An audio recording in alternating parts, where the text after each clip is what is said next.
Hello दोस्तों, नमस्कार। आज हम शुरू कर रहे हैं जयशंकर प्रसाद के संपूर्ण परिचय एवं उनकी काव्य रचनाएं, नाटक, कहानी, संस्मरण जो भी है पूरा पूरा कंप्लीट करेंगे। मैं आपको बताना चाहती कि मैंने अभी यूपी टीजीटी का भी पेपर होना है, तो यूपी टीजीटी पीजीटी के मैं पेपर सोल्व करा रही हूँ। अभी मैंने प्रोफेसर असिस्टेंट की का कराया, उसके बाद यूपी पीजीटी का, और इसके बाद है टीजीटी का। जितने भी पीवाई को हैं वे मैं यूपी पीजीटी के टीजीटी के इस पर डाल दूंगी, तो आप उन्हें देख लीजिए। और संस्कृत साहित्य से भी मैंने जो यूपी टीजीटी पीजीटी में क्वेश्चन पूछे जाते हैं उसकी वीडियो बनाई है, एक बार उसे ज़रूर देख लीजिए क्योंकि उससे काफ़ी क्वेश्चन आए हुए हैं। पहले आप पीजीटी का पेपर सोल्व करिए, उसके बाद उस वीडियो को देखें तो आपको पता चल जाएगा कि इससे कैसे क्वेश्चन आ रहे हैं। तो स्टार्ट करते हैं जयशंकर प्रसाद जी के बारे में। आज जयशंकर प्रसाद जयशंकर प्रसाद जी का जन्म स्थान कहाँ है? काशी संगना साहू परिवार, उत्तर प्रदेश में। मृत्यु इनकी कहाँ हुई? सन 1936 ईस्वी में। माता का नाम मुन्नी देवी, पिता का नाम बाबू देवी प्रसाद। उपनाम थे इनके झारखंडी, खांडेराव, कलाधर।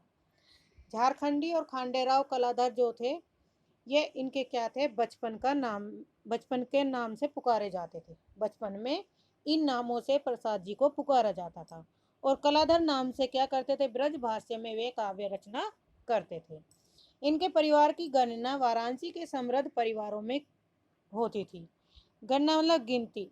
जो धनी वर्ग परिवार में आते हैं उस परिवार में इनकी गणना होती थी। प्रसाद का परिवार शिव उपासक था। इनकी 12 वर्ष की आयु में उनके पिता का और 15 वर्ष की आयु में बड़े भाई शुभ रतन का देहांत हो गया था। तो प्रसाद के बड़े भाई का क्या नाम था? शुभ रतन, जिनका 15 वर्ष की उम्र में मृत्यु हो गई थी। प्रसाद तरुणाई में ही माता पिता, बड़े भाई और 2 पत्नियां और इकलौते पुत्र के वियोग की व्यथा झेल चुके थे। इनकी रचना है उर्वशी 1909, वन मिलन 1909, प्रेम राज्य 1909, अयोध्या का उद्धार 1910, शोकोच्छ्वास 1910 और बबरू वाहन 1911। तो ये इनकी क्या है? रचना है जयशंकर प्रसाद जी की। उब को प्रेम है अयोध्या के शोक बबरू वाहन से। ये हम इसकी ट्रिक करेंगे याद। उब को प्रेम है अयोध्या के शोको बब्रुवान से। अब है द्विवेदी युगीन संबंधी जो खड़ी बोली में रचित काव्य हैं वे कौन कौन से हैं? कानन कुसुम 1913 ईस्वी में खड़ी बोली कविताओं का प्रथम संग्रह माना जाता है। करुणालय 1913, यह एक गीत नाटक है। प्रेम पथिक 1913, महाराणा का महत 1914। तो ये कौन से समय की रचनाएं हैं? द्विवेदी युग की। छायावादी काव्य रचनाएं। छायावादी काव्य रचनाएं कौन कौन सी मानी जाती है? झरना 1918, आंसू 1925, लहर 1933 और कामायनी 1935। झरना, आंसू, लहर, कामायनी। प्रसाद के कहानी संग्रह कुल 69 कहानियां लिखी जो 5 संग्रहों में संकलित है। प्रसाद जी ने कुल कितनी कहानियां लिखी हैं? 69, 69। और कितनी उसमें कहानियों में संकलित है? 5 संग्रहों में संकलित है। छाया 1912, प्रसाद की कहानी संग्रह। छाया में कितनी कहानियां संकलित है? 5।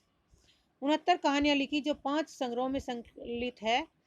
छाया 1912, प्रतिध्वनि 1926, आकाशदीप 1929, आंधी 1931 और इंद्रजाल 1936। ये कहानी है। ये यहाँ पे क्या आ रहा है? क्वेश्चन रिपीट हो रहा है, इसे कहा। तो प्रसाद की कहानियां संग्रह हैं। उनकी कुल कहानी लिखी गई 69 और ये 5 संग्रह हैं संकलित। 5 संग्रहों में संकलित है। कौन कौन से 5 संग्रह? ये हैं छाया, प्रति, आकाश, आंधी और इंद्रजाल। प्रमुख कहानी है जयशंकर प्रसाद जी की। प्रमुख कहानी है पुरस्कार, देवरथ, ममता, सालवती, बेड़ी और गुंडा। अति यथार्थ परक कहानियां कौन सी है? नीरा, मधुआ, गुंडा, छोटा जादूगर। ये क्या है? अति यथार्थ परक कहानियां हैं। अब है जय प्रसाद जी के उपन्यास। कंकाल 1929, तितली 1934, इरावती 19 इसका सन नहीं पता है, लेकिन इरावती क्या है, अपूर्ण उपन्यास है। तो इनके 3 उपन्यास है, कंकाल, तितली, इरावती, और एक उपन्यास इनका अधूरा है, इरावती। जयशंकर प्रसाद जी के नाटक। नाटक का परिचय देखेंगे। सज्जन 1911 ईस्वी में। इसमें दुरात्मा दुर्योधन के प्रति युधिष्ठिर की सज्जनता का चित्रण है। धर्म को राज सदा जग होवे, यही नाटक की मूल चेतना है। दूसरा नाटक है इनका कल्याणी परिणय, जो 1912 ईस्वी में लिखा गया। इसमें मौर्य वंश के प्रथम प्रतापशाली शासक चंद्रगुप्त मौर्य का इतिहास इस एकांकी में वर्णित है। इस एकांकी को चंद्रगुप्त नाटक के चतुर्थ अंक में थोड़े परिवर्तन और परिवर्धन के साथ शामिल किया गया है। करुणालय 1913 ईस्वी में। इसमें वैदिक कालीन यज्ञ और हिंसा के विरोध में करुणा की प्रतिष्ठा। नाटक का अंत इस प्रकार हुआ। करुणा करुणालय जगदीश दयानिधे और जय जय विश्व के आधार पर इसका अंत हुआ था। फोर्थ नाटक है प्रायश्चित 1914 ईस्वी में। इसमें देशद्रोह के लिए जयचंद से प्रायश्चित कराना था। पांचवा नाटक है राजश्री 1920। इस रूपक में राजश्री को चरित्र को उद्घाटित किया गया है। विशाखा 1921 प्रेम की विजय प्रसाद की पराजय तथा असत व्यक्तियों के हृदय के परिवर्तन का नाटक है।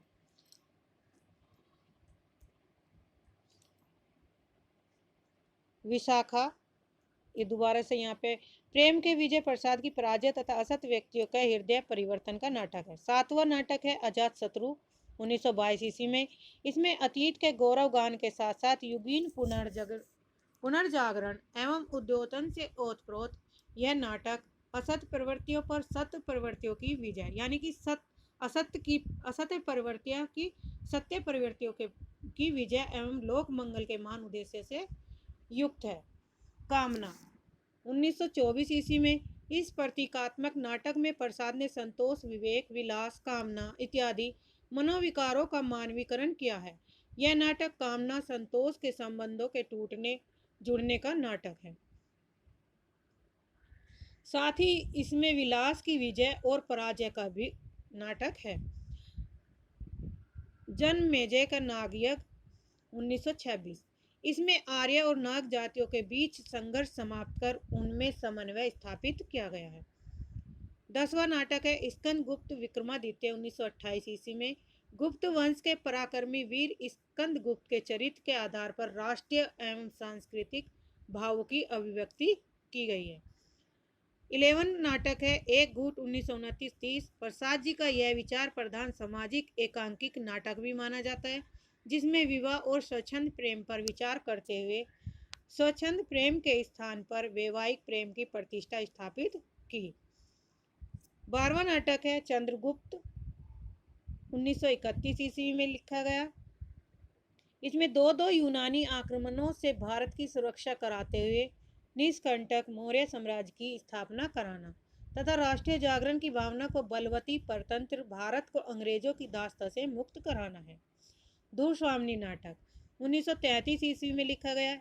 इस स्त्री प्रधान स्त्री समस्या पर आधारित इस नाटक में बेमेल विवाह की समस्या, स्त्री को भोग की वस्तु मानने के विरुद्ध स्त्री अस्मिता, स्त्री अधिकार और स्त्री स्वतंत्रता पर प्रकाश डाला गया है। कौन से नाटक में? ध्रुव स्वामी से। अग्निमित्र 1944 ईस्वी में। प्रसाद के इस अंतिम एवं अपूर्ण नाटक 1935 में लिखित यह नाटक प्रसाद की मृत्यु के उपरांत 30 अक्टूबर 1944 को दैनिक पत्र आज में प्रकाशित हुआ था।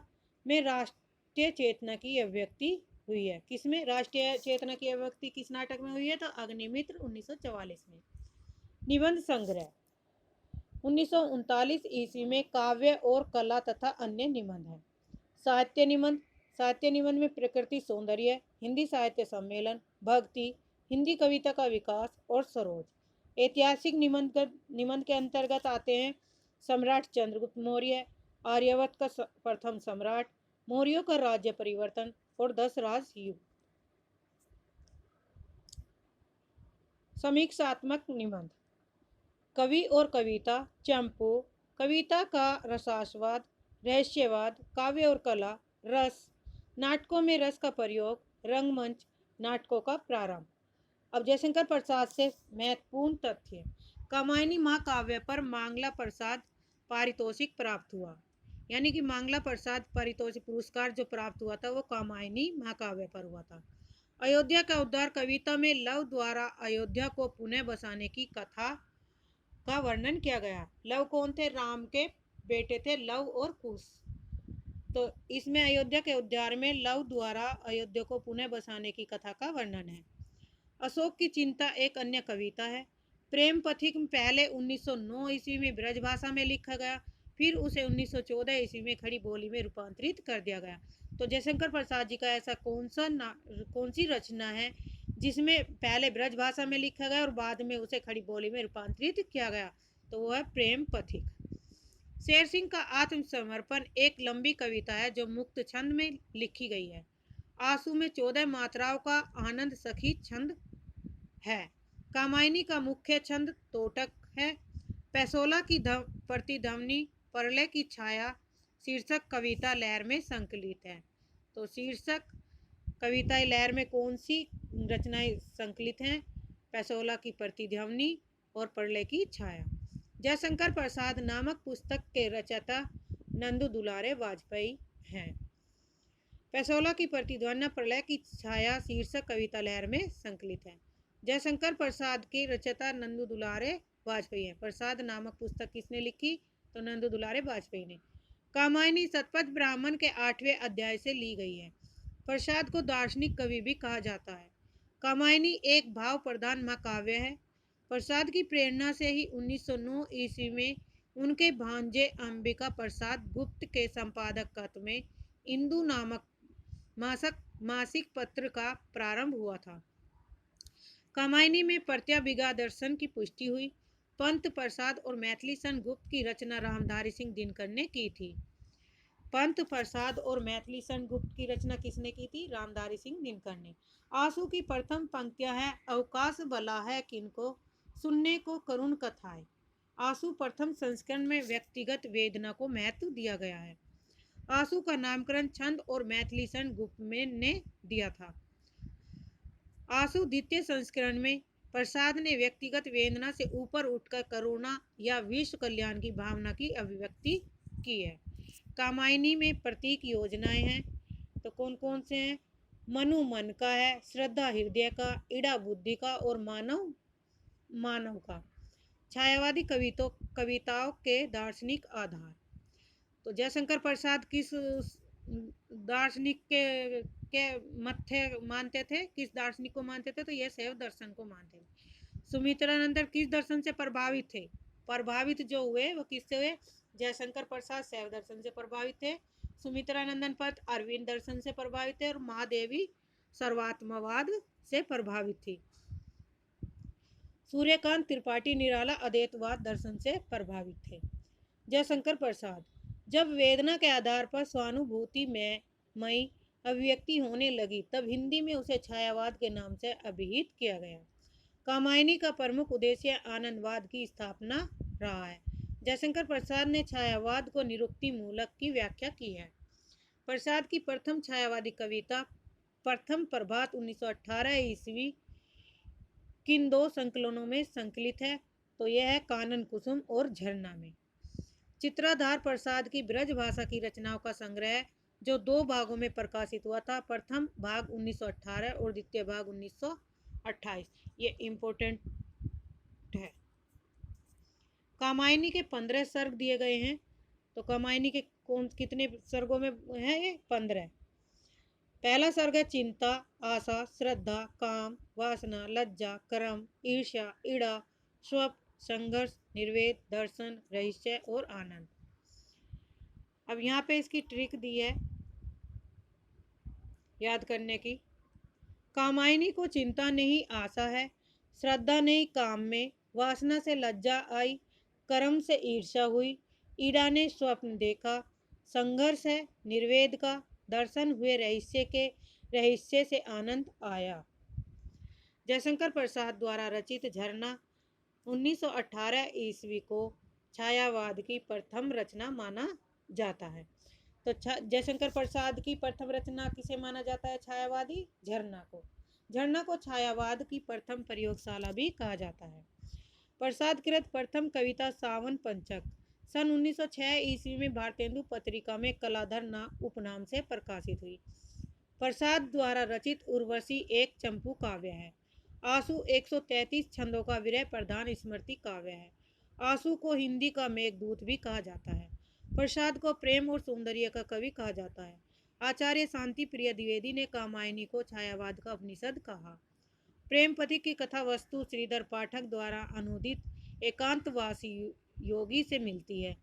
डॉक्टर नगेंद्र ने कामायनी को मानव चेतना के विकास का महाकाव्य कहा है। मुक्तिबोध ने कामायनी को फैंटेसी भी कहा। छायावाद काव्य के बृहदत्रयी कवि जो सबसे बड़े कवि माने जाते हैं छायावाद के वे कौन से हैं? जयशंकर प्रसाद, सुमित्रानंदन पंत और सूर्यकांत त्रिपाठी निराला। जय हो सुमित्रानंदन सूर्यकांत त्रिपाठी निराला की।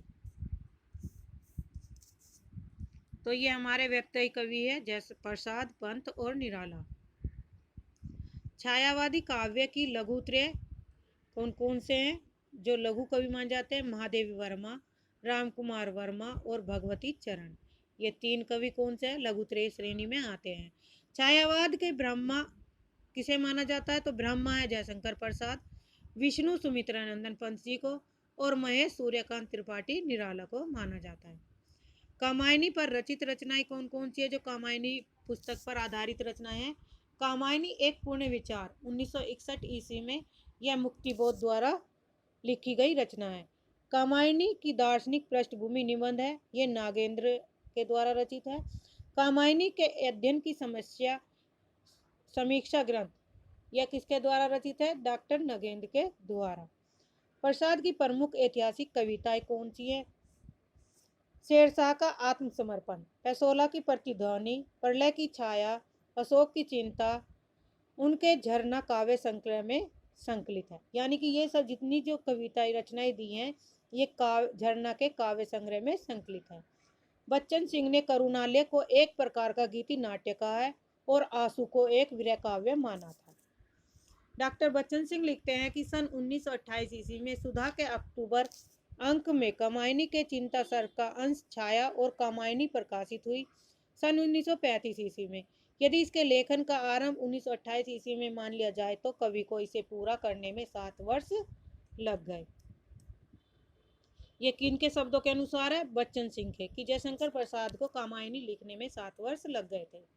डॉक्टर इंद्रनाथ मदान लिखते हैं कि प्रसाद गंभीर शांत प्रकृति के थे, कभी किसी कवि सम्मेलन या सभा सोसाइटी में नहीं जाते थे, शायद ही उन्होंने कभी किसी कवि सम्मेलन में कविता पढ़ी हो। वे कटु से कटु आलोचना का भी कभी उत्तर नहीं देते थे। वे शिव के उपासक थे और मांस मदिरा से दूर रहते थे। उनका देहांत राज्य यक्षमास से हुआ था। आचार्य रामचंद्र शुक्ल के अनुसार कामायनी की श्रद्धा को विश्वास समन्वित रागात्मक कृति और ईड़ा को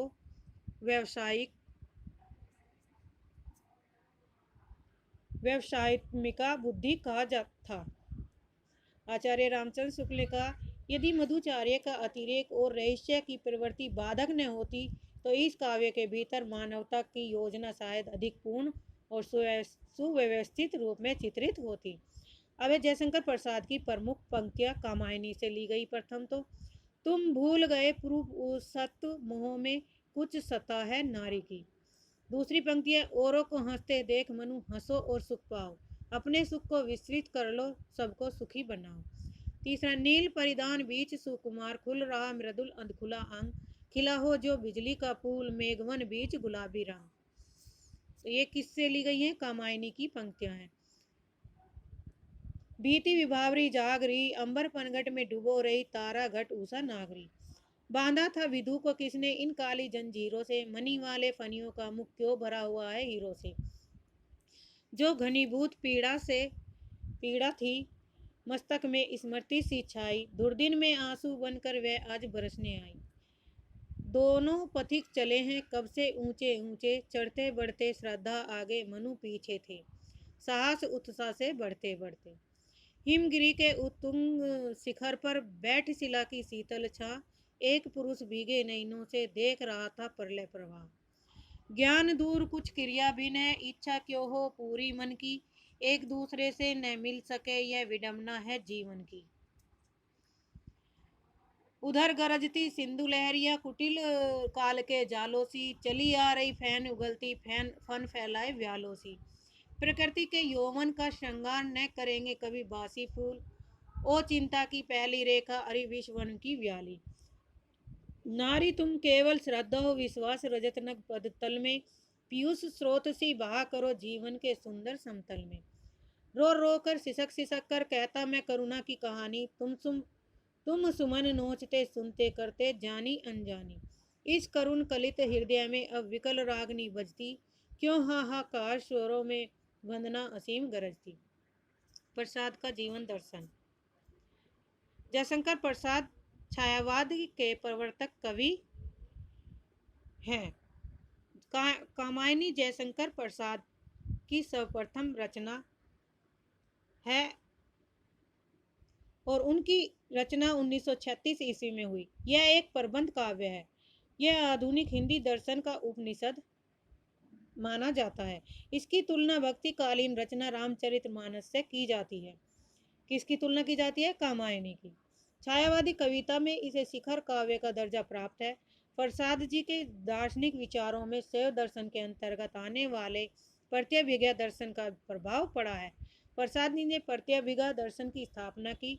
यह दर्शन प्राचीन और मध्ययुगीन दुखवादी दर्शन का विरोध करता है। प्रत्यभिज्ञा दर्शन संसार को सत्य मानता है। प्रसाद जी ने दर्शन के नीरस और शुभ विचारों को भाव और कल्पना के योग को सबके लिए सुलभ बनाया। इसी कारण कथा सरस है और कामायनी कर्म व भोग की चक्रीय प्रक्रिया को जीवन के संतुलन रूप में देखती है। इस निष्काम कर्म दर्शन की व्याख्या की गई है। गीता कर्म की प्रेरणा देता है और इसके विपरीत कामायनी कार ने कामाध्यात्मवाद की स्थापना की। उनकी मान्यता है कि काम की उपलब्धि हो।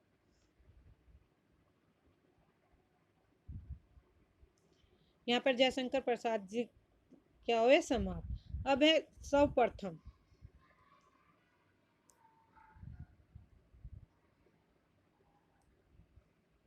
प्रथम कवि साहित्यकार माने जाने वाले साहित्यकार, इतिहासकार और पहले कवि।